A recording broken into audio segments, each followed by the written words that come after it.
जर तुम्ही आता इथं या ठिकाणावर जर या वनस्पतीला बघितलं, बटाट्याच्या या रोपांना, तर त्याच्यापासून एक आडवी अशी एक ब्रांच गेलेली आहे.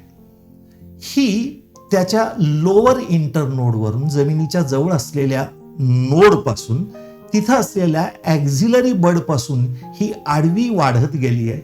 इंग्रजीमध्ये याला प्रोस्टेट ग्रोथ म्हणतात.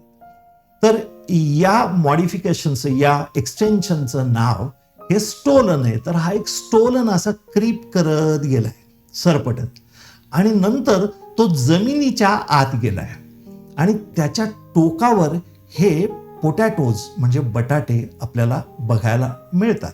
म्हणजे काय, तर जर समजा आपण हा एक्सटेंडेड असलेला स्टोलन बघतोय, तर या स्टोलनच्या टोकावर हे स्टार्च फिल्ड असलेले ट्यूबर्स आहेत. हे पोटॅटो हे त्या प्लांटचं प्रॉडक्ट, ते फ्रूट नाहीये, डबल फर्टिलायझेशनचा प्रॉडक्ट नाहीये, किंबहुना हे एक जमिनीच्या खाली असलेलं स्टार्ची असलेलं स्टेम आहे. त्या स्टेमचा टर्मिनल पार्ट आहे ज्याला ट्यूबर म्हणतात, आणि त्याच्यामुळं या प्रजातीचं नाव देखील सोलॅनम ट्युबरोसम आहे.